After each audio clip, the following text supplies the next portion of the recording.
Olá pessoal, meu nome é Michel Castilho, sou cirurgião especialista no tratamento da obesidade e estamos aqui novamente para mais um videocast com vocês. O objetivo no nosso programa aqui é trazer informação de qualidade para vocês e com divertimento. E hoje eu estou aqui com um cara muito especial que se tornou um grande amigo, Matheus Benelli, nutricionista, profissional de educação física, especialista em nutrição esportiva em obesidade e doenças crônicas e membro do Colégio Americano de Medicina Esportiva. Matheus, seja bem-vindo.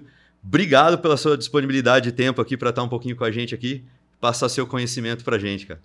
Eu que agradeço antes, Michel, obrigado, pelo convite, é uma honra estar aqui e passar informação aí para a população e do que a gente gosta, que é estilo de vida, que está relacionado a treinamento, alimentação, dieta, isso para mim é um prazer. Matheus, e deixa eu aproveitar e pedir teu arroba, teu Instagram para o pessoal, que ele tem um Instagram que é fantástico, muito bacana, então recomendo que todos sigam lá, que é muito legal. Legal. Qual que é teu Instagram? Matheus, sem H, Matheus Personal Nutri. Show de bola. Personal Nutri. E eu vou contar uma coisa para vocês. Bom, eu acabei conhecendo o Matheus na academia dele, depois ele vai passar o contato da academia dele. A gente fazendo um treino de luta livre, de grappling, e me recebeu super bem. Aliás, obrigado pelo carinho lá na primeira vez que eu encontro nós, fizemos um treino super legal. E por isso que a gente está aqui hoje, por meio da luta que acabou unindo a gente e por coincidência também a gente trabalha com obesidade, então teve todos esses assuntos em comum. E a ideia hoje aqui é a gente falar sobre preparação física de atletas de luta. E como é que os conhecimentos e os conceitos dessa preparação desses atletas em específico a gente pode trazer desses conhecimentos para o pessoal que não é atleta, O que a gente pode trazer de benéfico dessa experiência. E o Matheus tem vários atletas que ele acompanha hoje mais do ponto de vista nutricional, né Matheus? Uhum. E aí a gente vai trocar uma ideia sobre isso. Matheus, para começar a nossa conversa aí, eu queria te perguntar, chegou um atleta, primeiro eu queria saber como é que o pessoal te procura? É o coach, é o professor de luta que acaba procurando você? Ou o pessoal te descobriu pela internet? Como é que chega esse profissional de luta? De curiosidade. Legal. Eu sou praticante de jiu-jitsu, Eu, graças a Deus, agora peguei a faixa preta no Gil também, mas sempre fui amante aí das artes marciais, E sempre o meu foco de estudo, eu tive 2 focos de estudo na vida. Um era a linha de prevenção e tratamento à obesidade, usando tanto o exercício físico quanto na nutrição, que seria isso de estilo de vida.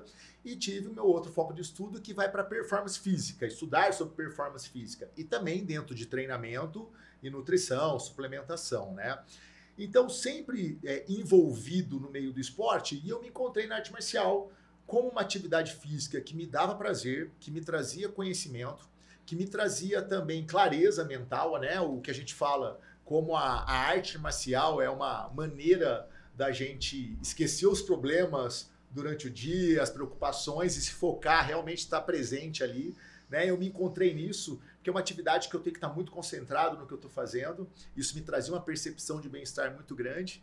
E aí, quando eu me encontrei nesse mundo e consegui conciliar, porque muita gente da arte marcial entra para emagrecer, Sim. E depois acaba virando atleta ou amador, ou tem uns que se profissionalizam mesmo, mas entra por mudança de vida. Assim, não falando mal de outros esportes, pelo amor de Deus, mas assim, é que a arte marcial ela gera uma paixão, É mais fácil você se apaixonar pela arte marcial do que por outro esporte. Sim, eu concordo. Eu não posso falar isso, mas eu concordo. Porque eu atendo todos os esportes, mas eu concordo, E em casa eu tenho, minha filha é lutadora, Minha filha é faixa preta de taekwondo. Está hoje lá na seletiva da seleção brasileira, mas eu tenho um filho nadador. Qual é o nome da filhona? Também. Júlia Benelli. Sorte pra Júlia. Valeu. Vamos lá, tô aguardando. Estamos na torcida. As notícias, Mas você praticou alguma outra arte marcial ao longo da tua vida, não? Pratiquei na adolescência. Na verdade, a minha adolescência foi uma adolescência com sobrepeso e obesidade, E meus pais não eram da atividade física, Meu pai, ele era professor, depois ele virou advogado, E nunca tiveram educação nutricional, nem de exercício físico. Eu fui para as artes marciais por causa de amigos, influência de amigos, Mas na infância eu pratiquei o tradicional, fiz judô por um tempo, fiz kung fu, por um tempo, né? Mas eu não tinha adesão, por incrível que pareça. Eu ia e parava, porque eu também não tinha ninguém em casa que me orientasse a continuar ali. Aí depois eu ia pra rua brincar e fazer outros esportes. Dentro dos outros esportes eu pratiquei de tudo, né? Desde ciclismo, corrida, né? Mas aí na fase adulta, né? Depois que eu casei e tive meu filho, eu retornei para arte marcial aí, e consegui colocar ela realmente como estilo de vida. Então, assim, eu não sou um praticante que começou, né, ali na adolescência, infância e veio se mantendo. Na verdade, não. Eu experimentei a arte marcial, que eu acho muito importante, é o que eu falo, né? A gente tem que estimular muito na infância e na adolescência. Toda semente que a gente coloca na criança, em qualquer esporte, pode ter certeza que um dia pode dar frutos. Então, quando ela está adulta e não sabe o que fazer, provavelmente ela vai procurar uma academia de arte marcial ou de outro esporte para se iniciar na atividade física e dar continuidade. E foi aí que eu, depois da fase adulta, encontrei o jiu-jitsu e não saí mais. Black Belt agora, parabéns. Matheus, vou aproveitar e falar, né, da nossa... dos caminhos que se encontraram aí, né? Eu pratiquei karatê desde os 4 anos até os 17 direto. Peguei com 16 anos a faixa preta de karatê. Fui campeão paulista e juvenil. E aí depois eu parei com o karatê, tá? Por conta de faculdades, tudo. E aí já mais maduro, eu acabei indo para o Muay Thai e para o boxe. E que eu acabei, como eu falei para você, era uma prática mais para fazer uma atividade física, né? Mas não de tanto estudo na arte marcial.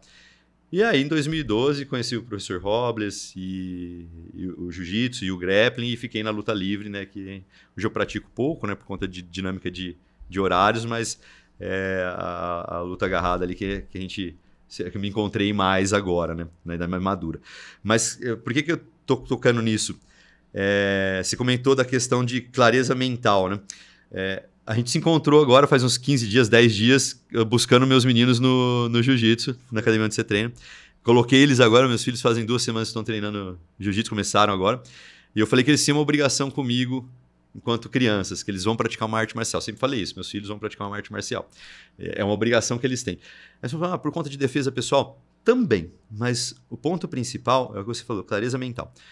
Eu, como tive a experiência de praticar desde os 4 anos, a arte marcial, ela dá, independente da modalidade, ela dá uma capacidade de foco que eu entendo que outros esportes também, mas ela é superior aos outros esportes. Porque aprende a pensar sobre tensão, você tem uma variação de contração isotônica, de explosão, de pressão psicológica, a pressão externa de ganha, não ganha, de superar o companheiro. Então, eu falo assim que me facilitou muito minha vida de estudo.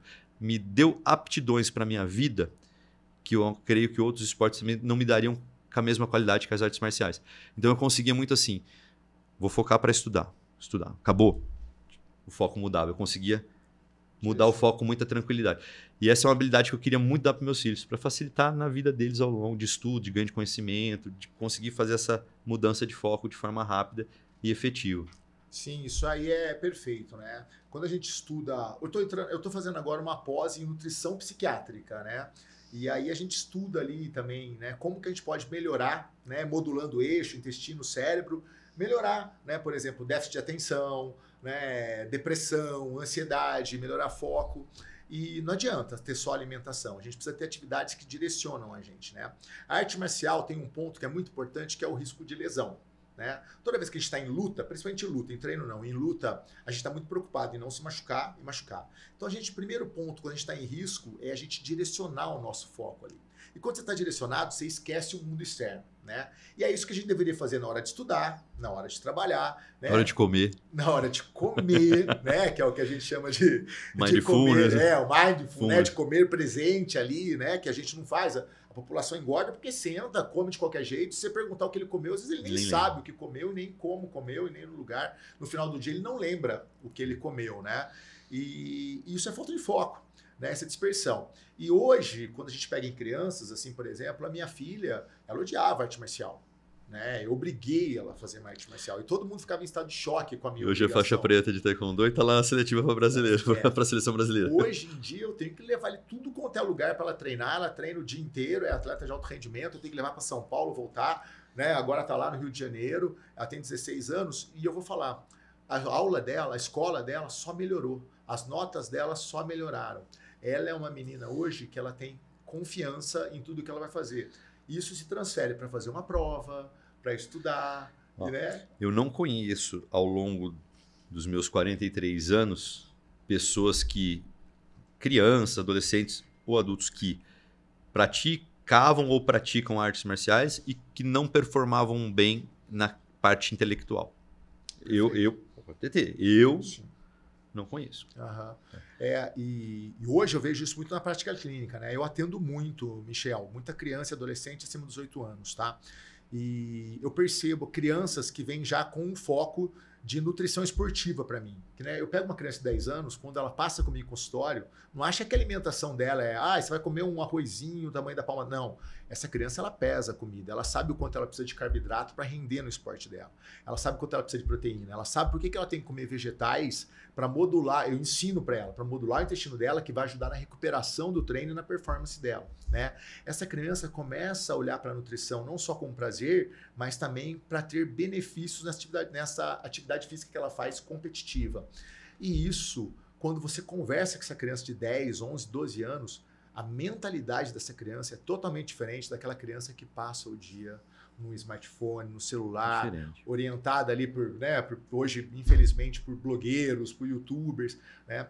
E aí você sente a diferença, né, no dia a dia dessa criança e da família da criança e como isso traz benefícios para a sociedade.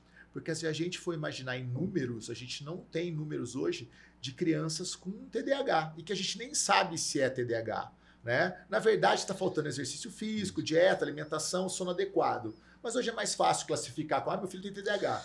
Né? E o que está faltando realmente é treinamento, foco, alimentação, né? Disciplina que a arte marcial te dá. E isso vai trazer só benefícios na saúde da criança. Perfeito. E eu acredito muito nisso, no super diagnóstico dos transtornos de atenção. Mateus, e quando chega um atleta para você, qual que é as etapas? O pessoal comenta de camping, né? Você pega no período de camping, que está preparado para uma competição e você vai preparar ele ao longo da... Como é que são as etapas que você traça para preparar um atleta? Chama isso, Michel, de camping para... Chama. Quando a gente trabalha com um atleta profissional, né? O atleta que está se profissionalizando, a gente chama de camping, né? Vamos fazer um camping para uma determinada luta, né? E o que a gente vai fazer, né, dentro desse tempo que eu tenho de preparação até a luta dele, tá? Isso, claro, a gente faz com atletas, como te disse, amadores que estão indo para o profissional ou já profissionais, tá? Então, que é totalmente do atleta que é o amador, que é aquele cara que faz jiu-jitsu e vai lá competir no final de semana, porque ele gosta da competição. A gente também faz camping, mas é diferente. Né? Mas o primeiro ponto é da preparação física, é entender quais são os pontos que aquele atleta precisa desenvolver de capacidade física. E quais tipos de capacidade física que eles usam para o tipo da luta dele. Então, por exemplo, um lutador de jiu-jitsu é totalmente diferente a preparação física dele de um lutador de um striker ou de um lutador de MMA. Né? O MMA é um esporte de luta extremamente complexo. Porque ele não sabe nem o que vai acontecer, se ele vai lutar no chão ou ele vai lutar no Às vezes depende mais do adversário dele do que dele mesmo, né? Para a preparação que você vai dar ênfase. E como todo esporte tem a sua especificidade, e eu trago isso, por exemplo, o triatlon, né? Não adianta pegar um cara que ele corre, ele é maratonista. Aí você põe uma bicicleta para ele pedalar, ele vai morrer.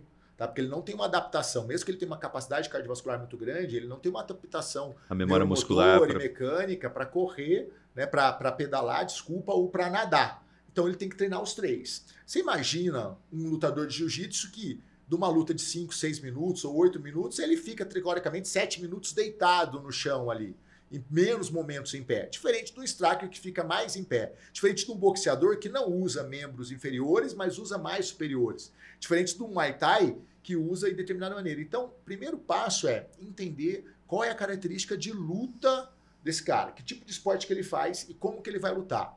E aí a gente desenvolver as capacidades físicas, que daí entra força explosiva, capacidade cardiorrespiratória específica. Não é para ele sair correndo 20, 30 quilômetros. Ele precisa melhorar a capacidade cardiorrespiratória dele dentro do ringue, para lutar ali 5 rounds de 5 minutos. Depende da competição, né? Às vezes um boxeador vai fazer 12 rounds. Às vezes vai fazer o grappling, vai fazer GP, né? Às vezes vai lutar 4, 5 lutas. Ou não, é uma luta casada, vai fazer uma única luta, que são 3 rounds. Depende do modelo do campeonato. Tudo isso vai dar ferramenta para a gente montar a preparação física dele, tá? Outro ponto que é importante para montar a preparação física dele é o quanto eu vou exigir dele no treinamento. Aí eu preciso estar junto com a equipe dele, por exemplo. Se eu sou o preparador físico dele, na parte de treinamento de força e treinamento específico. Quem é o preparador físico dele na parte técnica? O quanto ele exige diariamente desse atleta, né? Aí a gente vai encaixar essas intensidades de treino para que esse atleta consiga treinar bem. Que o maior erro, né, que acontecia muito em preparação física de todos os esportes era o excesso de volume. Você vê, a ciência do esporte evoluiu muito. Hoje diminuiu as lesões no esporte. Porque a pessoa fala de overtraining. É isso aí. Que era o overtraining. Porque antigamente era assim, vamos levar esse cara até quase morte ao extremo, depois dar um que ele aguenta para tudo, aguenta tudo, ele é atleta e vai. Só que daí esse cara, no meio da carreira, ele desistiu porque ele estava cheio de lesão gravíssima e não aguentava mais aquilo. Hoje a ciência do esporte faz com que a gente saiba como montar esse treinamento para escolher essas cargas de treino para que ele consiga, primeiro tempo, sempre treinar bem, porque quando a gente está fadigado, a gente treina mal. Aí entra a nutrição esportiva. O que a nutrição esportiva faz para o atleta de alta performance? Acelerar a recuperação. Esse cara, ele treinou forte na segunda-feira, se ele tiver uma boa dieta, bem programado, uma boa suplementação, ele está preparado para uma outra carga de treino forte no outro dia, porque a alimentação preparou para ele isso. Matheus, deixa eu te fazer uma... Eu sei que é subjetiva a pergunta que eu vou fazer, mas quantos % você acha que é importante no contexto total a alimentação nessa preparação? Quantos... Cara, essa pergunta é muito boa, mas se eu fosse falar para você, se você me fizesse essa pergunta do treino também, aí o que eu respondo pro meu atleta, eu falo é 100%. Se você falar assim, o que é mais importante? Alimentação ou treino? Eu falo 100% do quê? Eu falo dos dois. Os dois estão interligados para performance. Não adianta ele treinar mal e comer super bem. Ele não vai ter. Então ele tem que entender que é 100%. Eu estou falando para atleta de alta performance. Agora vamos transferir isso para o dia a dia. Não sei se você... Eu ia te falar o seguinte. Se eu fosse pôr em nível de importância, eu falo assim, que 70% da importância total de 100% é alimentação. Porque eu vejo assim, às vezes o cara treina pra caramba, se dedica, mas se ele não tem uma regularidade alimentar, uma programação para aquele tipo de treino, e eu falo que isso aconteceu comigo, eu treinava pra caramba, mas quando eu acertei a alimentação para minha rotina, o ganho foi muito rápido no espaço curto de tempo fazendo o mesmo treino. Perfeito. É impressionante. Quando a gente pega o atleta de alta performance, né, o atleta, a gente fala o 100%. Você precisa dar seu melhor em tudo, né? Quando você entrar no ringue para lutar ali, você olhar para trás e a sua consciência tem que olhar para você e falar, cara, eu fiz 100% de tudo. Eu me dediquei 100% nos meus treinos, eu não faltei, no meu sono, na minha dieta, e eu estou pronto. Se eu perder, foi o destino. Quando o atleta sabe que ele não fez determinado ponto, ou treino, ou dieta... O psique já entra quebrado. Perfeito, o psique já entra quebrado, porque ele sabe o que ele está devendo, certo? Agora, quando a gente traz para isso para as pessoas normais, que procuram a gente, e eu falo para ela, legal, você vai para academia, mas treino é treino. Né? A maioria das pessoas, Michel, não treina na academia. As pessoas se movimentam nos equipamentos da academia. O treino não tem intensidade, não tem volume, não tem cálculo. Né? As pessoas simplesmente falam, eu sei executar bem a máquina, executar bem a máquina é normal, eu sei fazer um bom agachamento. Tá? Mas isso não tem nada a ver com treinar.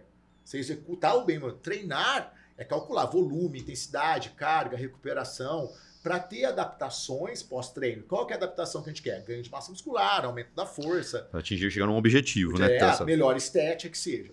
Aí quando você olha, por exemplo, aí a pessoa me pergunta assim, para emagrecimento, quantos % é importante a dieta ou o treino? Eu falo, a dieta é muito mais importante, porque você emagrece mesmo sem treino. Sim. Não é? Sem treino. Agora, se o cara fala assim, o treino é potencializar, tá bom? Não vou querer que essa pessoa faça só dieta. Pelo contrário, né? A gente brinca, eu obrigo meu paciente que não treina a treinar, tá bom? Mas se ele fizer a dieta, ele vai conseguir perder peso, mas sem qualidade, que a gente sabe disso, vai perder massa muscular. Chance de rebote. Aumento de hormônios relacionados à fome. Não mudou o estilo de vida, fica refém. Acabou. Né? Então, ou seja, pessoal, tem que treinar, tá bom? Mas a pessoa consegue emagrecer. A partir do momento que ela está em déficit calórico ali, vai emagrecer. Vai emagrecer, tá bom? Agora, quando você fala... Vai perder peso. Perfeito, é isso. Vai perder peso. A gente não sabe o que é. Talvez não vai emagrecer, mas perder peso vai. Perder peso. A gente não sabe o que é que ela está perdendo, não sei que a gente já mediu. Mas a balança vai ficar, vai dar certo. Agora, se o cara quer ganhar massa muscular, sem treino não ganha. Então o que é mais importante? O treino. Porque o cara, mesmo que ele tenha uma alimentação horrível, mas se ele treinar, ele ganha massa muscular. Porque o treino é o principal fator do ganho de massa muscular. Então ele tem que treinar. É o estímulo, né? É o estímulo. Mas claro que ele vai chegar uma hora que ele vai ver que ele está ganhando massa muscular, mas está ganhando gordura também. Aí o físico dele não está ficando bonito. Daí ele olha e fala, eu tenho que fazer dieta. Fica o fordo. Fica fordo. Fordo. Eu tenho que fazer dieta, não tem jeito, entendeu? Se eu não, meu físico não vai ficar bom. Eu ganhei massa muscular, mas eu não estou tendo um visual estético melhor. Aí ele tem que olhar a dieta, né? Agora, para o atleta, a gente não dá chance. Eu sempre falo, ó, é 100% dos dois para você entrar com o psique falando, eu fiz 100% durante aquele período, né? E se eu ganhei, eu fiquei. E se eu perdi, eu dei meu 100%, aí foi realmente a arte marcial que venceu. Eu não tinha parado pra pensar nisso, cara. Penso como é importante, estou me colocando no lugar, né? Assim, você fez. Tô falando, não tinha mais o que eu fazer. O quanto de tranquilidade lá na hora de pisar no ringue ou no tatame. É isso. Eu fiz o que precisava ser feito. Acho que você tirou muita carga das costas na hora que você pisa lá dentro, né? Muda muito, muda muito. Porque a psicologia esportiva faz isso, né? A gente precisa fazer com que o atleta entre no seu 100%, né? Eu tenho 2 filhos atletas, né? Eu comento muito com eles. Ó, a gente começou... Eu chamo de camping também, mesmo na natação. Eu falo, a gente começou o camping pro brasileiro, tá? Então, nós vamos agora fazer 100% da nossa alimentação e treino. Claro que por ser criança e adolescentes, Michel, dentro desse 100%, estão os alimentos ultraprocessados. Eu não pego meu filho e falo, você vai comer sábado e domingo a mesma dieta. Não, eu deixo meu filho no sábado, depois de um treino, ter uma refeição um pouco mais relacionada a eu não gosto de chamar de junk food, porque tudo é alimento. Sim. Uma alimentação menos nutritiva, vamos dizer assim, tá? Que também vai dar saciedade para ele, vai dar prazer emocional. Eu saio com ele para comer um hambúrguer. Dá conforto. Né? Conforto. E ele tá seguindo. Por quê? Ele comeu nas quantidades que eu prescrevi para ele, né? Ele tá obedecendo as calorias. A gente vai escolher um hambúrguer, a gente procurar um hambúrguer de maior qualidade. A gente não vai no fast food muito comercial, vai no fast food que tem uma carne melhor, né? Um queijo melhor, né? Ele tá num camp, eu não vou colocar refrigerante, que é uma caloria zero para ele. Eu peço um suco, que é ao mesmo tempo um suco natural, que eu consigo modular a microbiota dele, mas ele tem prazer naquele momento. Deixa ele comer um chocolate, deixa ele comer um sorvete. Tento minimizar os erros, mas essa criança precisa ter prazer também nessa alimentação. E aí ele fala, mas ele tá saindo da dieta. Ele não tá, porque aquilo foi combinado e na cabeça dele ele sabe que aquilo lá faz parte da dieta e é 100% da dieta, entendeu? Aí cabe ao nutricionista e o preparador escolher isso. E tem fases, vamos supor, você entrar num campo falando de lutador profissional ou do semiprofissional. Tem fases, assim, eu sei que vai depender também de como ele começou, né? Se vai atingir peso ou não, mas assim, eu vou trabalhar mais ganho de massa nesse começo, eu vou trabalhar mais falo da alimentação e depois eu seguro um pouquinho. Tem fase ou não? Você vai trabalhando desde o começo sempre com o mesmo objetivo? Não, tem fases. Tem fase e essa fase depende muito da categoria que ele luta, né? Então tem atletas que a gente tem que fazer trabalho de hipertrofia porque ele tem que ganhar massa magra porque ele vai subir de categoria. Tem atletas que já tem que perder peso para baixar de categoria, né? Tem atletas que vêm com deficiência de trabalho de força e potência, né? Outro dia eu peguei um atleta de MMA que não conseguia fazer uma barra fixa, né? Aí você fala, poxa, peraí, como é que o cara luta e não consegue fazer uma barra fixa direito? Ele conseguia, tá, mas muito pouco. Aquele cara que luta na sorte, né? Porque se cara, pegar é que o bicho era muito técnico, é bom. A endurance... E se a gente transferir isso para a ciência, ele não conseguir fazer uma barra fixa com uma determinada carga, não conseguir fazer um supino, um agachamento, isso aumenta o risco de lesão. Entendeu? Então, assim, por mais que ele tenha uma boa técnica, né? Isso é para todos os esportes. Lembra antigamente, jogador de futebol que não fazia preparação física? Era o que mais machucavam. De repente, os caras que faziam preparação física, que ganhavam massa muscular, que tinha uma periodização... Performance era outra, né? A performance era outra, né? Então, durabilidade. Então tem fase sim, e cada atleta vai ter uma fase que depende daquela necessidade e prioridade, né? Que daí eu já não faço sozinho, que eu preciso da equipe toda, Você né? tem que encaixar todo mundo, né? Mas isso eu faço com o atleta amador também, tá? Poxa, ele tá numa fase que, cara, você tá sem massa magra, eu preciso subir. Então é dieta para hipertrofia, treino de massa magra, diminui o volume de treino específico, de repente, aí depois eu vou mudando dentro da periodização o que eu quero, desenvolver força, potência. Depois eu quero voltar nesse assunto pra gente falar das fases de corte no finalzinho, quando o cara tá apertado, que tem umas curiosidades que a gente já viu no mundo da luta. E suplementação, Matheus? Tem algumas coisas que você gosta, uma linha? Conta um pouquinho pra gente, que vocês têm uma experiência grande nisso. Muito, muito, cara. Eu gosto muito de suplementação, mas, Michel, o que a gente usa hoje, que é o que a gente chama de nível de evidência científica A na nutrição esportiva. O que é A? Cara, vai melhorar a performance do meu atleta e não vai ter nenhum tipo de problema de efeito colateral e também está regularizado e não é nenhum tipo de doping, né? Então, o que eu vou? Suplementos básicos, né? Que você entra ali, a creatina, né? Que vai te ajudar ali em força, potência, recuperação mais muscular. estudado hoje em dia, né? É um Recomendo até para quem não treina hoje. Perfeito. Um dos suplementos mais estudados, mais seguros, né? Que a gente tem para utilizar e pode ajudar em vários aspectos, até na saúde mental. Então, por exemplo, isso é um estudo que é bem interessante, que eu uso muito isso com atletas que viajam e mudam o fuso horário, né?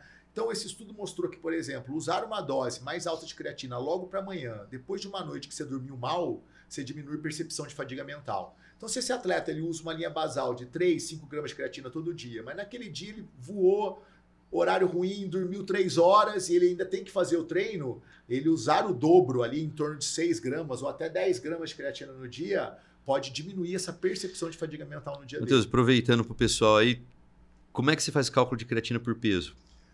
Na verdade, eu não uso o cálculo de creatina por peso, tá? Eu faço as doses básicas, que eu turo em torno de 3 a 6 gramas, dose contínua. Quando eu preciso que a creatina...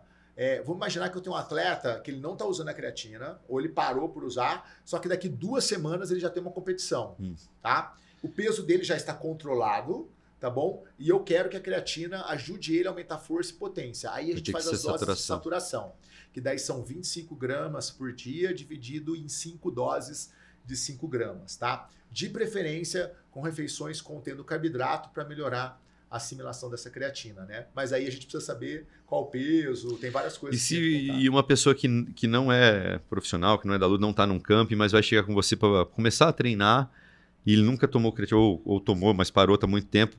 Dentro dessa faixa, você faz saturação ou não? Você vai entrar com uma dose base ali e vai para ele continuar? Porque tem o tempo de saturação, né? Mais ou menos 21 dias, mais ou menos isso? É isso mesmo.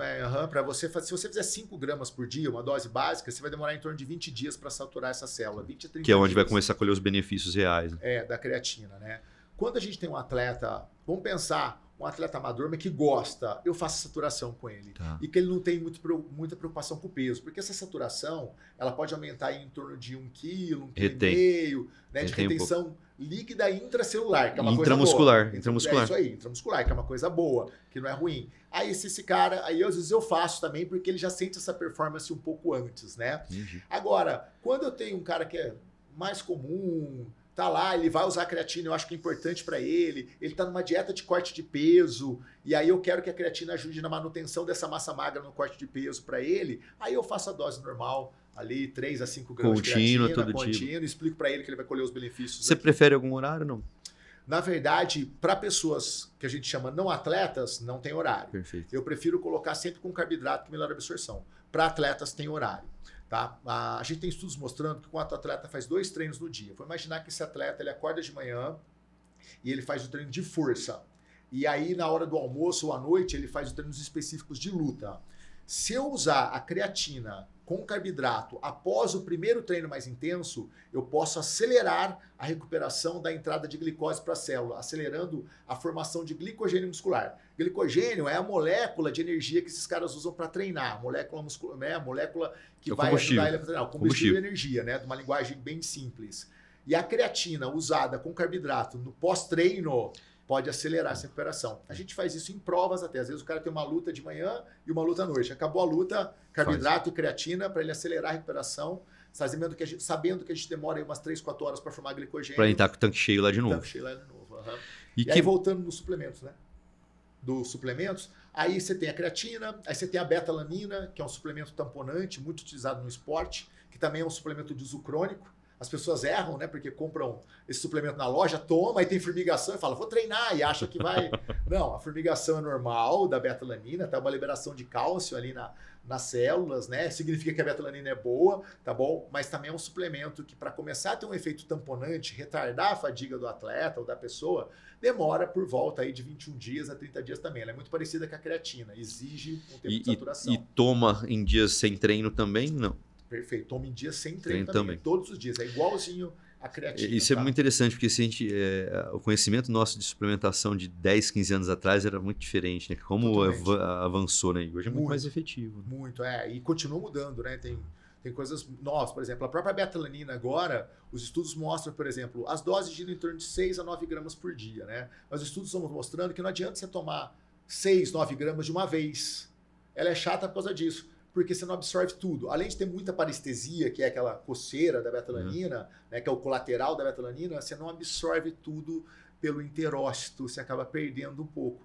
Né? E aí você não satura. E também mostrou que você tem uma saturação melhor da célula quando você divide isso em 2 ou 3 tomadas ao longo do dia. Então você imagina um atleta, fala, pô, então eu vou tomar 6 gramas. Só toma como pré-treino, né?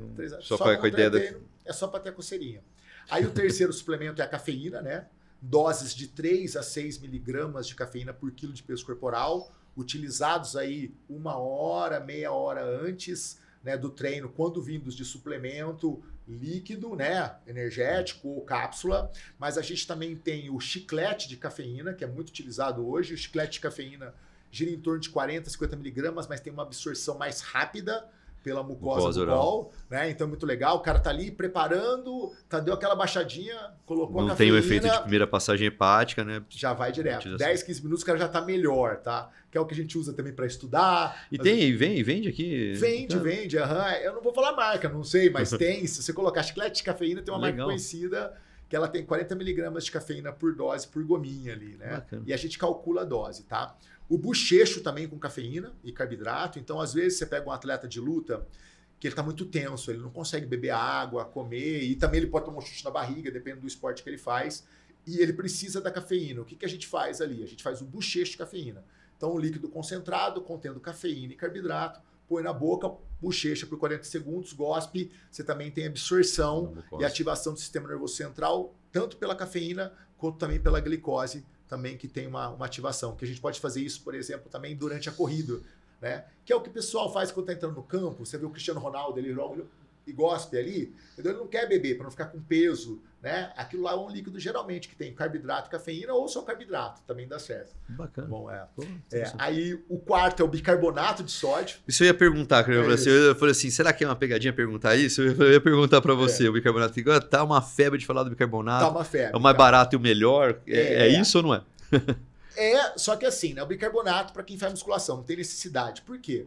Se eu faço musculação para hipertrofia, você nunca vai ter uma acidez, nem betalanina, uma acidez muscular. Hipertrofia você vai trabalhar entre 8 e 12, vai descansar 1 minuto, vai repetir outra série. Não dá tempo de você ter uma acidificação muscular tão grande que precise do suplemento tamponante. Tá. Né? Mas é assim, intramuscular, o bicarbonato, ele age de maneira extracelular. Né? Ele é um tamponante extracelular. Enquanto a betalanina, ele é um tamponante intracelular. O bicarbonato é um suplemento de uso agudo. Você toma e ele faz efeito. As doses giram em torno de 0,3 a 0,5 gramas de bicarbonato por quilo de peso corporal. Então, os caras de 60 quilos, 70, vai tomar 17, 18, 20, 25 gramas. Né? Difícil tomar o bicarbonato, porque o bicarbonato causa muito desconforto no trato intestinal. Então, a gente precisa treinar esse atleta. Baixa a acidez de uma vez. Baixa. Se o cara tomar ali, o cara nunca tomou 25 gramas de bicarbonato, ele vai vomitar ou ter diarreia, alguma coisa vai acontecer. Mas a gente vai treinando esse estômago dele, esse intestino absorver. Então, a gente vai parcelando essa dose de 25 gramas ao longo do dia. Até ele conseguir usar uma dose única de 25 gramas de 2 a 3 horas antes do evento esportivo. Você tem um tempo mais longo para fazer efeito do bicarbonato, tá? E aí, então, mas é um excelente suplemento para quando a gente fala de atletas de alta performance. Dá para usar o bicarbonato tanto para esportes de altíssima intensidade, então um nadador de 100, 200, 300 metros, um lutador que vai fazer rounds de 2 minutos ali, quando você pega aquele Taekwondo combate, que é 3 minutos na porrada agora, então é uma loucura, o cara sai e já vai chutando tudo. Então é um suplemento que pode ajudar esses esportes de intensidade longa e curta duração aí, tá? Mas pode ser usado pelo MMA também, dependendo da fase que ele tá, para questão de treinamento também. É um suplemento bem legal, mas precisa treinar o estômago e o intestino para ser bem utilizado. Tem um trabalho para isso. E o último, que é bem validado pela ciência hoje, é maravilhoso, é o nitrato. Né? Que geralmente você tem o nitrato, que é retirado da beterraba ali, que é o nitrato de beterraba. O nitrato ele já tem um efeito vasodilatador. Né? E o nitrato é interessante porque quem usa o nitrato não pode usar enxaguante bucal, porque quando você toma o nitrato, ele é convertido pelas bactérias bucais em nitrito para depois ser convertido em óxido nítrico. Então, se o cara toma Listerine, ele perde a ação, tá? Diminui a flora bucal. Diminui a flora bucal dele e não tem ação do suplemento. Só que essa conversão aí do nitrato em óxido nítrico para relaxar as veias e aumentar o aporte sanguíneo, isso também demora por 2 a 3 horas. Então você precisa tomar 2 a 3 horas antes do evento esportivo. Não adianta você tomar 1 hora e ir lá achar que você vai ter benefício. E o nitrato ele pode ser usado de 2 maneiras. Tanto agudo, ele faz efeito. Tomei, daqui 3 horas eu vou correr, nadar, pedalar, tá bom? Ou também fazer o que a gente chama de acúmulo de nitrato no sangue. Durante a semana da competição, a gente vai suplementando as doses de nitrato aí ao longo dos dias também. E esse usa para performance na competição ou usa durante a fase de preparo também? Dependendo do atleta, nas 2 fases, preparação e performance. Aí depende da condição financeira do atleta. Para a gente levar isso para a população não atleta, cafeína com certeza, creatina, betalanina. Betalanina, às vezes, para um corredor, para um cara que começou um crossfit, por exemplo, se torna interessante. Aí o nitrato também. Aí, mas assim, para musculação tradicional, o cara que quer hipertrofia estética. Bicarbonato e nitrato. Nem bicarbonato, nem nitrato, não tem necessidade. A creatina e a cafeína é excelente, tá? Perfeito. E a cafeína não precisa ser. Pode ser bebida café, tá? A bebida café ainda, você tem um papel de determinados polifenóis do café também nessa via do óxido nítrico. Então, às vezes, o pessoal pensa muito em tomar a cafeína, só a molécula, né? Mas uma bebida café e um café bom. Café de boa qualidade. Café de boa qualidade, você vai ter, além da cafeína, você vai ter outras substâncias que vai ter papel positivo na sua microbiota e também na sua performance. Perfeito. Matheus, e me fala, essa parte do suplemento foi fantástica. E me fala uma coisa, é sofrido o tal do camping, né? O cara está em preparação ali. Aliás, né, toda transformação, toda mudança, ela é traumática. Mudança de casa, ela tem seus traumas. Mudança de escola, tem seus traumas. Mudança de profissão, né? E quando você vai mudar o corpo ou se preparar para um campeonato, também tem seus traumas. E essa preparação, a pessoa às vezes diminui o convívio com a família, a intensidade ali de preparo físico judia da pessoa, e aí às vezes a gente entra com restrição calórica que você tira uma coisa de conforto, né? Porque alimento dá um prazer que você pode ter em qualquer lugar. Eu falo muito isso nas consultas. Até em velório você pode comer. Sim. E pode ter um afago ali do alimento. Sim, né? Perfeito. Em qualquer lugar você pode até, né? Em qualquer lugar você pode comer. Não tem lugar que você puta, aqui não dá para comer, né? E aí você faz a restrição naquele momento que a pessoa está passando um estresse ali. Como é que você usa o teu conhecimento? Você comentou uma coisa fora aqui do ar comigo, mas queria que você compartilhasse com o pessoal. Como é que você usa a tua programação para aliviar, diminuir, mitigar o estresse no profissional ali? Perfeito. Então, você imagina que esse atleta, vamos lá, quando o atleta ele vem de um acompanhamento comigo há anos, isso é muito bem feito. Mas vamos imaginar que às vezes a gente tem que baixar 10 quilos em um atleta ali durante 40 dias, né? Ou 30 dias, né? Que a gente já fez isso. Grande parte desse peso vai vir uma parte de gordura e uma outra parte de massa magra, certo? Dentro de um período de treino que está muito intenso. Pelo menos até a última semana antes da luta, o treino dele é intenso, né? Isso depende muito da preparação. Então esse cara, ele está comendo menos, está tendo uma restrição calórica para baixar peso e ainda está aumentando o volume. Isso aumenta o risco de lesão. Então eu preciso saber encaixar, além de aumentar o risco de lesão, também aumenta o nível de estresse. Se esse cara está mais estressado, comendo mal, o sono dele é ruim, ele recupera menos, e é uma cascata de coisas ruins, né?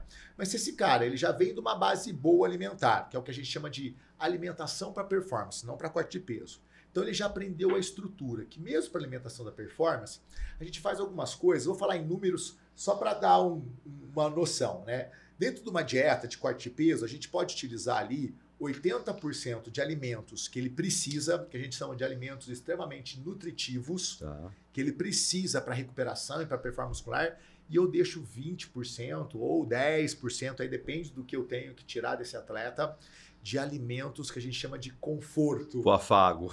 O afago, para que deixe a vida desse atleta um pouco melhor, né? Claro que depende muito. Quando a gente pega homens, o homem tem uma massa corporal muito grande. Eu posso deixar um conforto maior que esse cara ainda consegue perder peso. Agora você pega uma mulher que está com seus 60 quilos, 1,60 m, é uma lutadora e tem que baixar para 50 quilos, a taxa metabólica basal dela é baixa. Porque ela gasta 1.300, 1.400 calorias. O treino dela, ela gasta, treinando muito, 2.000, 2.500. Aí sobra menos para ela para essas calorias confortos, porque infelizmente, né, a caloria, o impacto metabólico é diferente num homem de 100 quilos para uma mulher de 60, né? A gente fala metabolismo e as pessoas entendem como uma coisa mágica, né? Em resumo, o metabolismo se reflete que a quantidade de caloria que você consome e o que determina isso em maior volume no nosso corpo é o quanto de músculo você tem proporcional à tua altura. É isso aí, perfeito. Aí o homem tem proporcionalmente mais músculo, né? E por isso você tem essa liberdade maior. Ele tem um gasto energético maior, então ele tem é o que a gente brinca quando a gente fala com emagrecimento. Eu falo, não vai na onda do seu marido, tá bom? Não vai na onda. Se você for na onda do seu marido, seu marido é o dobro de tamanho, o dobro de peso, você vai engordar o dobro que ele, eu brinco, né? E vai mesmo. E aí dentro do atleta, né, a gente procura tentar diminuir, né, esse sofrimento dele com esses alimentos mais confortos. Aí a gente procura alimentos estratégicos que esse paciente goste muito. Então é um chocolate, um doce de leite, né? Às vezes tem atleta, por exemplo, que está fora do país, ele quer comer um pão de queijo que ele trouxe, e a gente consegue encaixar isso dentro da dieta, tá bom? Dentro daqueles 20% da dieta, para que ele tenha um pouco de prazer. De conforto. Tá?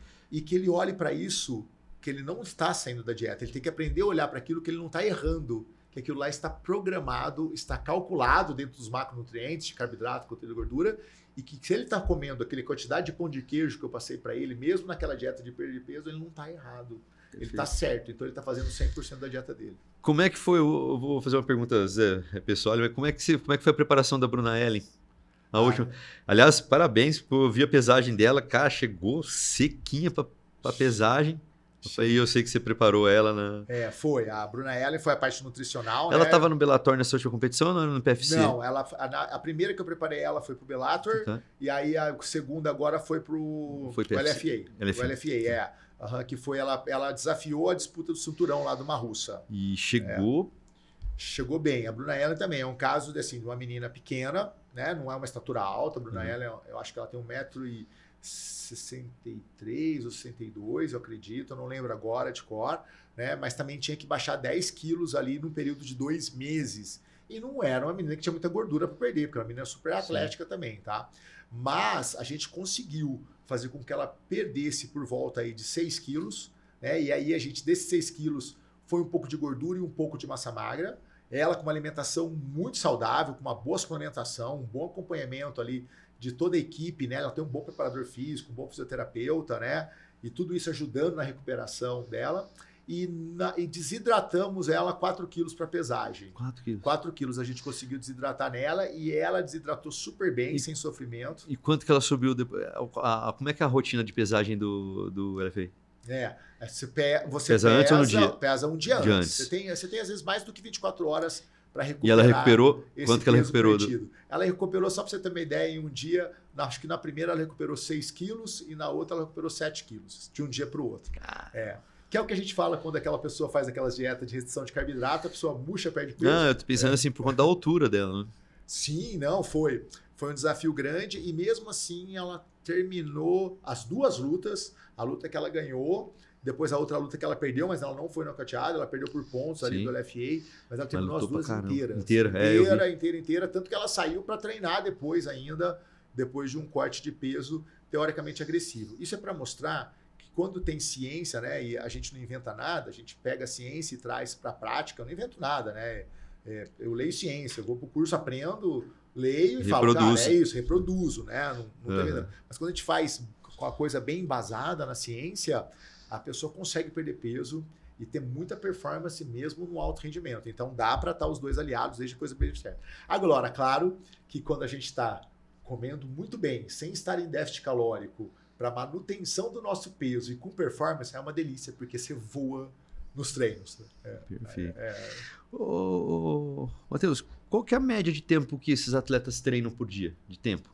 Mais ou menos. Sei que tem alongamento, tem o treino de endurance, tem o treino preparo físico para não ter lesão, né? De preparo muscular, e tem o treino técnico específico.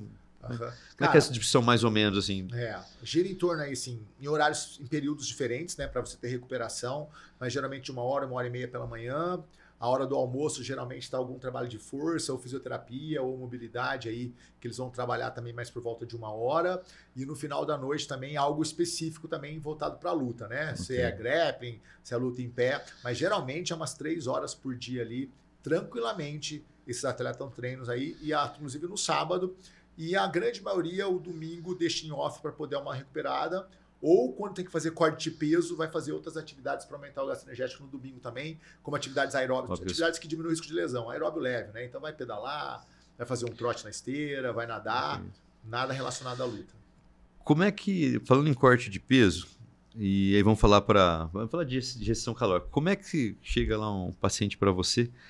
Como é que você faz uma conta, a grosso modo, ali para falar, poxa, você contou um negócio para mim legal que você falou da quantidade de movimentação ao longo do dia, você pega a taxa metabólica basal, mas o que eu quero falar assim, a atividade diária, contando a atividade física e como é a vida da pessoa, como é que você faz essa conta para fazer o planejamento de corte de calorias no dia? Legal, eu adoro essa pergunta porque eu conto essa mesma história lá no consultório pelo menos 5 vezes por dia para os pacientes, os novos, né? Paciente antigo eu repito para não esquecer, tá? Porque o cara tem que saber. Primeira coisa, quando a gente pensa em emagrecimento, a pessoa tem que conhecer o corpo dela e o quanto ela gasta de calorias ao longo do dia, né? E como é que eu calculo isso? São fórmulas, né? Tem outras maneiras mais científicas, mas no consultório a gente usa fórmulas simples. Então a primeira coisa é calcular a taxa metabólica basal dela, né? Que é o quanto ela gasta de calorias ali ao longo do dia, né? Isso representa um percentual grande ali, porque, por exemplo, uma mulher de 60 quilos, 1,60 m, vai gastar aí 1.200, 1.300 calorias, dependendo do volume de massa muscular dela. Aí tem o segundo fator, que é o mais importante, que a gente chama na ciência de NEAT. O NEAT é gasto calórico vindo das atividades físicas que não é treinamento. Então é como ela vive ao longo do dia, né? Como é que a gente calcula isso? Através de número de passos. Se a pessoa ela fica muito tempo sentada ao longo do dia, o NEAT dela é baixo. Ela deu lá 2, 3 mil passos ao longo do dia, é muito baixo. A Organização Mundial de Saúde coloca uma pessoa fisicamente ativa de 6 a 7 mil passos no mínimo, né? Então essa pessoa... Isso sem contar a atividade física específica. Ainda não está atividade física. Então o que você trabalha com o quê? Eu sou advogada. Eu trabalho em home office o dia todo, sentado. Tá bom, deixa eu ver. Vamos calcular seus passos? Legal, 3 mil. O gasto energético dela é baixíssimo. Ela gasta ali, né, no máximo, mais 300 calorias ao longo do dia. Então ela gasta 1.300 para estar viva e 300 calorias para ficar sentada ao longo do dia. Daí ela sai, aí ela acha que ela fala, comecei a fazer atividade física, né? Que é a ilusão das pessoas, que acha que vai gastar muita caloria. Daí agora essa mulher entra... Agora tô autorizado a comer um pouquinho mais.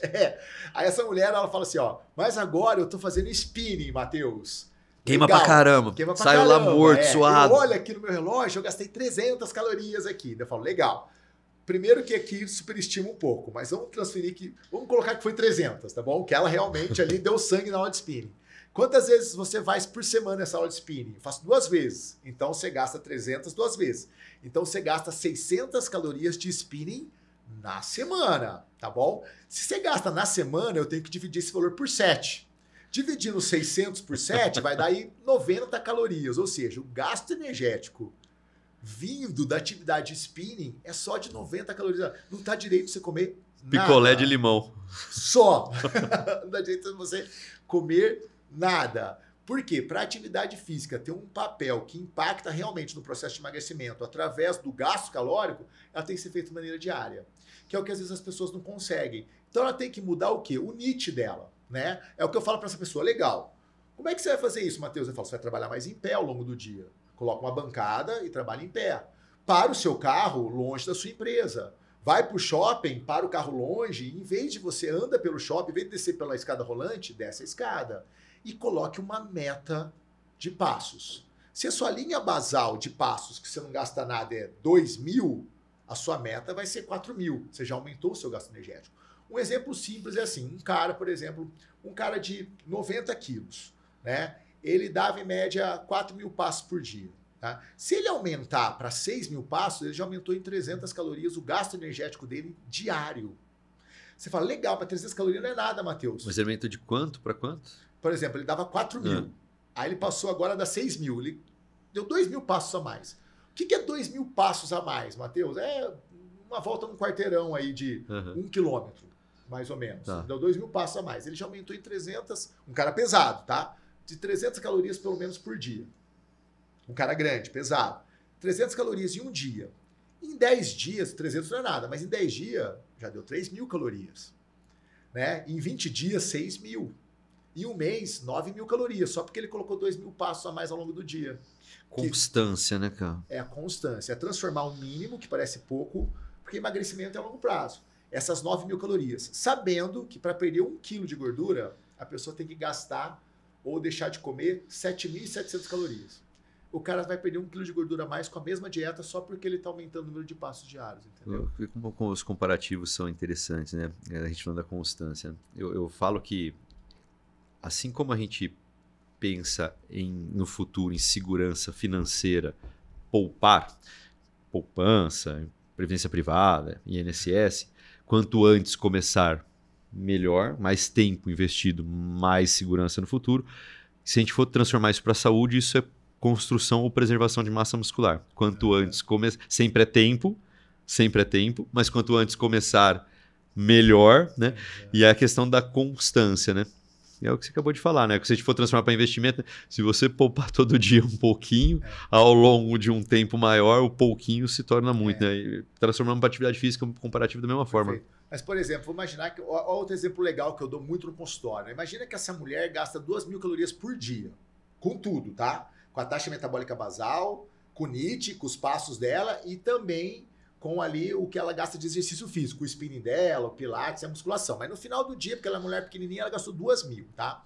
Eu faço uma restrição calórica, eu dou uma dieta para ela de 1.500 calorias, tá? Ela não vai poder comer mais que 1.500 em nenhum dia da semana. Então ela come 1.500 de segunda a segunda, ok? Então a gente está fazendo uma restrição calórica de 500 calorias. Numa restrição calórica de 500 calorias, ela pode perder 68 gramas de gordura apenas em um dia. Você olha, mas só 68? É uma bolinha, e distribuída no corpo ainda, não é nada, não é? Só que em 10 dias, né, em uma semana, desculpa, já é... Em 10 dias são 680 gramas.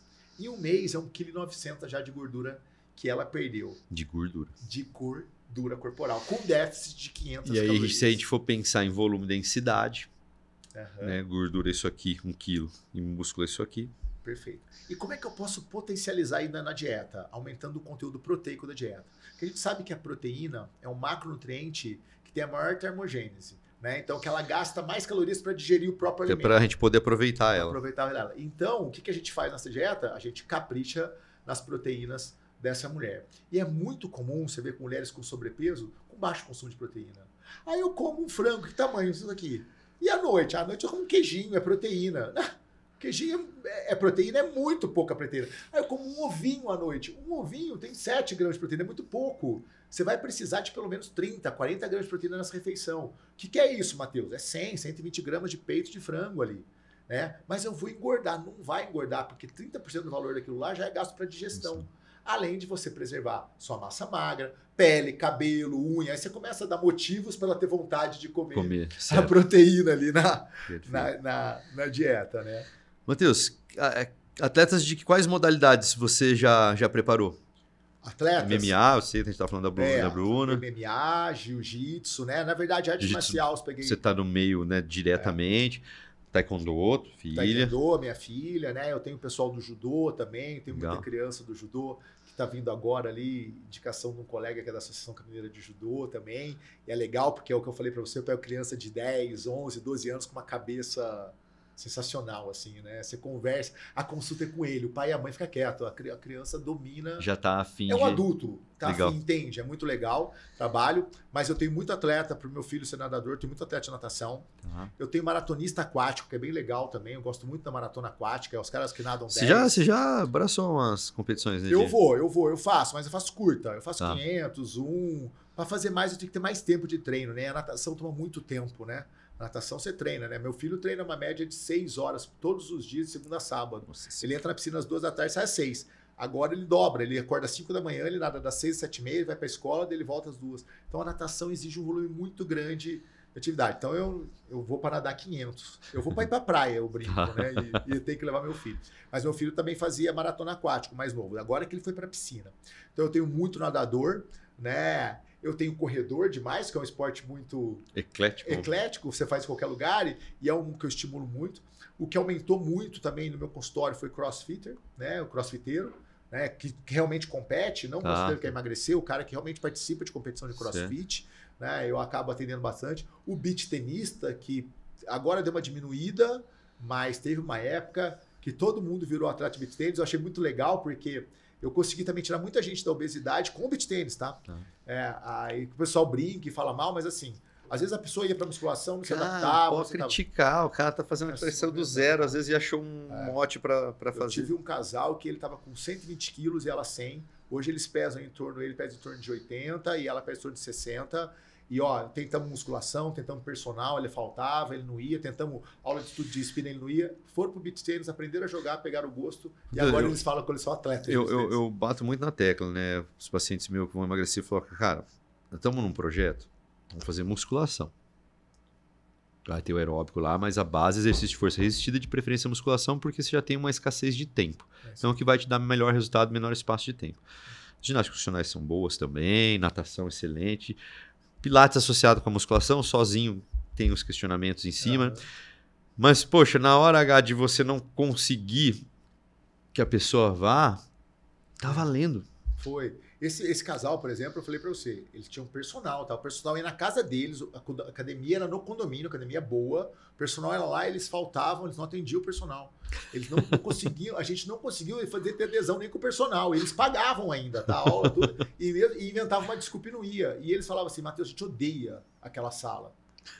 Olha, a palavra era pesada. O impacto, né? Aí eles estão fazendo musculação agora, mas sabe por quê? Porque começou a doer o ombro do beach tênis, o cotovelo. Mas para performar no beach tênis e continuar no beach tênis, o cara foi musculação. Então, magro, ficou perfeito. Mudou a vida, tá? Domingo, que eles passavam o dia inteiro sentado, agora é 3, 4 horas de beach tênis. Que tem um encontro, né? Que tem um encontro dos amigos, estão super bem, os exames estão ótimos.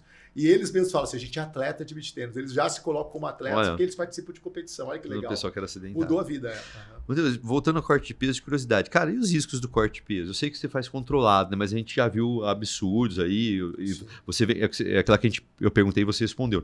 Eu já faço programação, planejamento no campo inteiro, não para correr atrás do prejuízo. Mas, e depois você me conta a história do atleta olímpico que você me contou no off, que é legal essa história também. Legal. Mas conta para mim quais são os riscos ali de um corte de peso mal feito, não que você o mal feito, os riscos, e depois me conta a história pro pessoal aqui, a história do atleta de Cabo Verde que você... Legal, que eu pude ajudar ali um grande colega que é daqui de Campinas, até o preparador físico, um dos melhores preparadores físicos que eu conheço, o Robinho. Ele é preparador, ele estava na França, só que ele é preparador físico de um atleta, ele morava em Portugal, está fazendo doutorado dele em Portugal, só que ele treinava o atleta de Cabo Verde que foi para as Olimpíadas no boxe, né? Mas eu vou primeiro os riscos, né? Em relação aos riscos, Michel, a primeiro que eu falo para qualquer atleta é o de morte. A gente tem que colocar esse risco em primeiro lugar, porque tem uma grande chance de acontecer. Insuficiência renal, mioglobinúria, insuficiência renal aguda. E até porque esse atleta no desespero, por exemplo, eu não uso medicamento e não gosto, e também hoje eu chego a negar se alguém da equipe quer dar algum diurético para o meu atleta. Eu faço desidratação com água.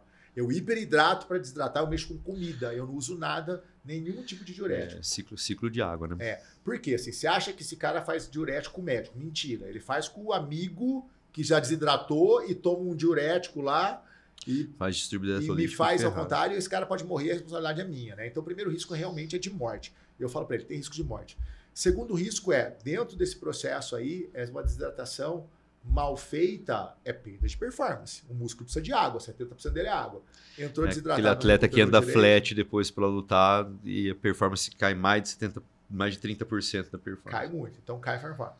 Terceiro é o risco de lesão na luta mesmo, no evento, né? Então você vê atletas com lesões graves ali porque fez uma desidratação muito grande, não conseguiu reidratar o suficiente, né? E aí foi para a luta e teve uma lesão. Distensão, rompimento de ligamento, fraturas. Você vê vários tipos de lesão por causa de desidratação, né? Mas o que você mais vê mesmo é derrota. É o cara que no primeiro round ali, né, de 5 minutos, 1 minuto, já está morto. Você percebe a fadiga dele. Esse cara provavelmente ele fez uma desidratação errada. Então é morte, lesões osteoarticulares, que é muito comum acontecer. Performance. Porque é performance, queda de performance, isso... E pontual, sabe por quê? Porque a maioria se desidrata naquela semana em que ele está descansando. Então ele não vai lesionar ali, porque assim, ele está na semana da luta, ele começa a desidratar. Então ele já está treinando menos, está mais em casa. A atividade que ele faz para desidratar é uma bicicletinha, um aeróbio, vai fazer uma sauna para fazer uma desidratação passiva, para perder líquido, né? Então ele não vai machucar aí. Só que daí ele toma lá o seu diurético, ele perde muita água, ele erra no processo, aí não dá tempo de reidratar esse músculo, de recuperar, aí ele vai com a performance horrível e pode, infelizmente, ali morrer. ou lesionar isso na hora da luta, entendeu? Agora, quando o cara faz um corte de peso errado antes, que é no camping, aí ele lesiona no camping. É o que você vê muita gente. Pô, fulano lesionou. Né? Por quê? Geralmente lesionou sozinho, né? Cara, o cara teve um rompimento da musculatura. Que tá cortando peso errado e tá na fase que ele treina mais forte. Aí é loucura. Batata. Uhum. E conta a história do atleta de Cabo Verde. Essa história é muito legal. Esse aí que é legal. Esse aí, aqui em Campinas tem um treinador que é muito amigo meu, gosto demais dele, chama Robinho, né? Ele tem mestrado lá pela Unimap e aí ele foi fazer o doutorado dele em Portugal. E aí ele virou preparador físico lá. Apesar dele ser do boxe chinês, Robinho é do boxe chinês. Né? Ele é a coisa. Só que daí chegando lá, ele precisava fazer a pesquisa dele e parece que ele foi pro boxe, que o boxe era mais comum lá. E nisso ele foi, cresceu e ele virou preparador físico desse de Cabo Verde, que é o primeiro atleta que foi de Cabo Verde para a Olimpíada. Medalhista. Ele foi para a França, né? Só que esse atleta chegou, a luta dele era na terça, esse atleta chegou no sábado, ele estava 3 quilos acima da luta nas Olimpíadas, né?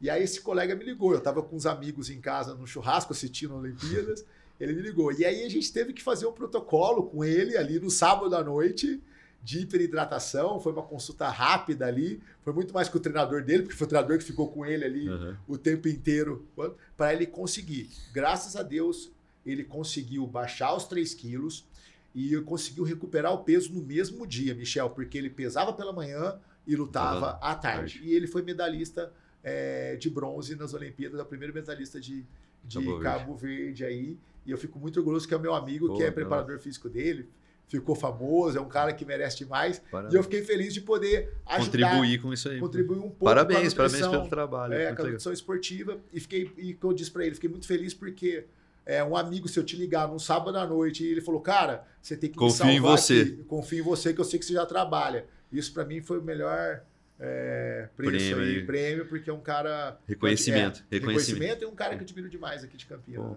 show de bola. Matheus, vamos para nossa... Pô, dá pra gente conversar bastante aqui, né? Dá pra gente continuar. É coisa boa, né? Muito bom, Mas vamos pra nossa reta final. E aí eu combinei com você da gente fazer uma brincadeira aqui, já que a gente tá falando de luta, mas pra bate-papo mesmo. A brincadeira é o seguinte. Como a gente conhece um pouquinho de luta aí, se você fosse entrar num octógono, aos moldes do UFC antigo, lá do Vale Tudo antigão, e você pudesse escolher uma arte marcial só pode escolher uma. E você não pode usar artifícios das outras artes marciais. Você só pode usar o clássico daquela arte marcial. Por exemplo, se você for escolher judô, você não vai poder dar um soco. Tá? Qual você escolheria para entrar? Você só pode escolher uma. Eu sou bairrista, né? A minha, né? Jiu-jitsu, claro. Eu vou ser bairrista. Dá para ganhar a luta sem dar um soco. Deixa o pessoal escutar isso, vamos embora. Eu vou ser paralelo com você, mas eu concordo com você. E eu vou falar do grappling, que eu faço, né, a luta livre, né? Eu falo assim, vamos a grosso modo, né? O Gil sem kimono, né? Que é a modalidade que eu me encontro mais.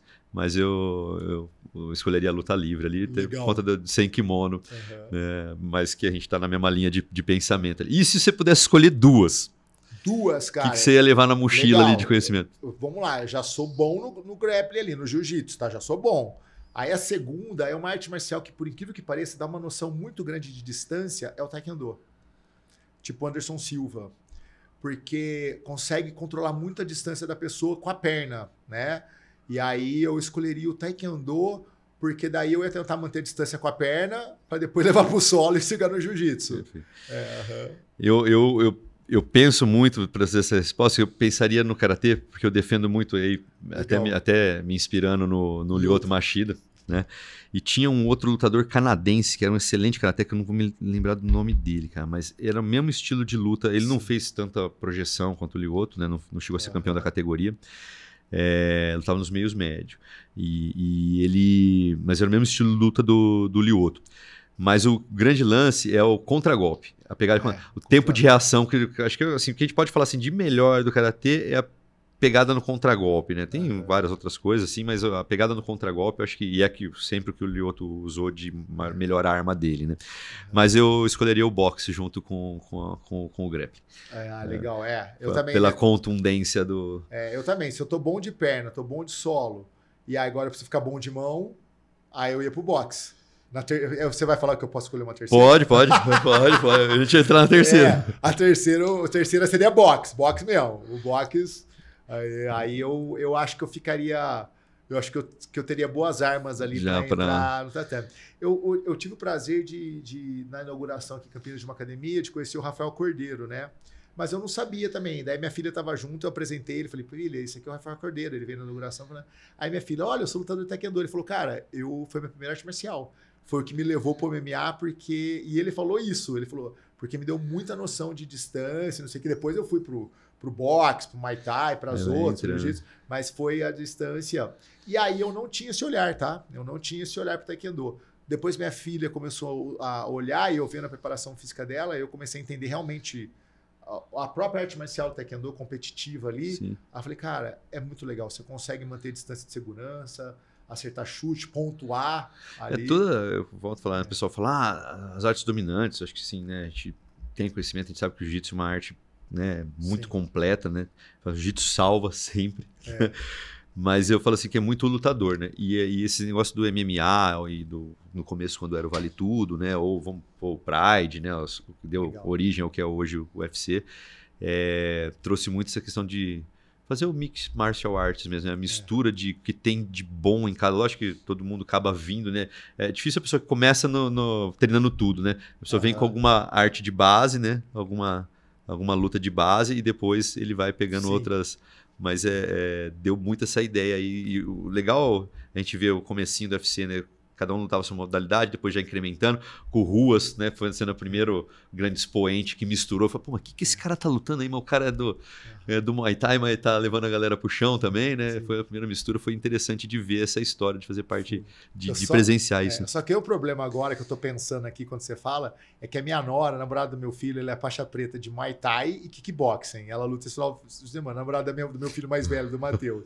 E eu não falei. E a gente não falou. Foi mal, Emily. Não, mas a gente não pode negar a contundência no Muay Thai. E quantos atletas brasileiros dominaram o UFC e o Pride. Não vou falar dos eventos, né? Que, né, para quem gosta do meio da luta, né? São icônicos, né? Hoje a gente tem outros eventos legais, mas assim, falar do Pride. Quantos atletas brasileiros dominaram vindos do Muay Thai? Muito, né? O Anderson Silva começou com o Taekwondo, mas a base dele depois ele veio da shootbox, né? Acho que depois Muay Thai, aí o Vanderlei Silva, Shogun, e aí vai. No final, assim, é o que você falou, é que você me deu a opção de escolher 3, mas no final a gente teria que fazer. É o mix mesmo, não vai ter jeito. Vai ter que misturar, e acaba todo mundo treinando, mas a contundência do Muay Thai Aliás, você vê luta de Muay Thai mesmo. É legal. É legal. Eu tenho bastante atleta de Muay Thai. Eu adoro. Eu treinei um tempo, é bacana. Na verdade, hoje era uma arte marcial também que eu gostaria de fazer. Se eu tivesse tempo, assim. É que o duro é o tempo da gente fazer tudo que a gente quer. Como o wrestling, né? Eu queria ter mais tempo de fazer o wrestling também, que eu adoro. É bacana. E aí, vou fazer uma pergunta agora pra encerrar a última pergunta, pra não ficar tomando teu tempo. Mas você como atleta do jiu-jitsu, né? Eu vim da luta livre e a gente conheceu o mestre Robles. E aí eu pergunto, ajuda bastante a complementação de treinar um pouquinho do wrestling. Aí vamos falar do wrestling, não vamos falar ainda do wrestling. Para complementar algumas coisas para campeonato de Gil? Cara, eu acho que na verdade, é essencial. É uma arma secreta? É essencial. Se eu fosse um competidor de jiu-jitsu, eu faria... Olha, acho que é essencial. Você cria uma noção muito grande ali de distância, de queda de perna. Eu tô perguntando isso porque eu vejo muito atleta principalmente os que vão para competição, fazer algumas reciclagens com o Robles, principalmente para queda e para domínio. Eu não tenho experiência nenhuma, eu treinei 3 meses de pano, né? Depois pro chão sem kimono, né? Então, agora você vai lá com a gente também. Se Deus quiser. Mas eu brinco que meus filhos começaram agora, tô começando, mas a gente já fica, né? Será que eles vão querer competir? E se quiserem, eu falo que eu tenho uma arma secreta que é depois treinar com o tio Robles. Eu acho essencial, cara. Eu para qualquer atleta que eu falo, olha, se der, vai fazer. É o que você falou assim, o duro é encontrar profissionais de wrestling. É difícil, né? É difícil. Aqui mesmo em Campinas tem poucos, né? Aí a gente ficou amigo do Robles, adoro o Robles, mas tem poucos, é difícil. Mas hoje, se tivesse mais, infelizmente, né? É um esporte que não é tão que no Brasil não foi tanto, né? E se vê os Estados Unidos, o quanto, né? Bom, os americanos dominam o UFC. O número maior de campeões do UFC são de atletas que vieram do wrestling. Você vê na escola as crianças treinando wrestling, você vê na faculdade, né? Bolsistas. Os bolsistas treinando. Então, tudo campeão mundial, tudo atleta. Gente. E é uma modalidade que eu conhecia pouco, mas depois quando eu aprendi a conhecer, e hoje eu vejo nas Olimpíadas, eu tenho vontade de ver, acho animal, acho legal pra caramba. Ver o pessoal do leste europeu lutando, bacana pra caramba. É legal, eu gosto. As Olimpíadas eu assisti. Eu nunca fui do judô, mas hoje entendendo um pouco mais de queda, até as competições de judô, adoro ver o Mundial, a Olimpíada, gosto pra caramba. Não adianta, cara. Eu falo pra você, acho que não tem uma arte marcial que eu não gosto de ver. Se eu olhar e falar, isso eu não assistiria. Hoje eu não tenho nenhuma. Sim. Tudo que tá lá no canal Combate eu vou passando para poder entender mais. E como eu tenho atleta, e como eu não luto todas as artes marciais, eu preciso entender. Então, o único jeito de entender é estudando o esporte, né? Perfeito. Mesmo sendo arte marcial. Do mesmo jeito que do próprio jiu-jitsu, né? Eu tenho que estudar quem luta por cima, quem luta por baixo. Tem o guardeiro, passador, tem que estudar o estilo de luta. Tem que estudar o estilo de luta para poder preparar aquele cara para o que ele faz especificamente. Essa é outra coisa legal do Gil que eu acho bacana, que é o estilo do lutador. Que as outras artes marciais não tem tanto isso. Sim. Você pega o Muay Thai e fala, o cara que mais do contra-ataque, o cara que mais do ataque. Não tem muito isso. Né? No Karatê, o cara não tem muito isso. O judô não tem muito isso. É muito característico do Gil. Isso é o cara que joga mais esse jogo e o outro que joga mais esse jogo aqui. É interessante pra caramba isso aí. Eu acho sensacional. Matheus, obrigado, cara. Obrigado pelo convite. Fiquei feliz da vida de você ter aceito o convite. Espero que você tenha gostado. Foi bacana pra caramba. Obrigadão aí. Eu falo pouco. E, bom demais. Turma, não deixa de seguir o Instagram do Matheus, tá bacana pra caramba. Se tiverem oportunidade aí de serem pacientes dele também, vão estar em excelentes mãos. Acompanhe o trabalho dele lá, que tem coisa bacana, aprendo muito com ele e vou continuar seguindo. E vou aceitar teu convite para ir lá, quem sabe começar a treinar de pano lá, visitar a Gracie Barra lá. Obrigado pela audiência de vocês, espero que tenham gostado bastante desse papo um pouquinho diferente do que a gente faz aqui. E não esqueça de seguir a gente no Instagram, dar uma moral pra gente lá no YouTube, tem muito conteúdo legal para vocês. E até o próximo videocast. Um grande abraço.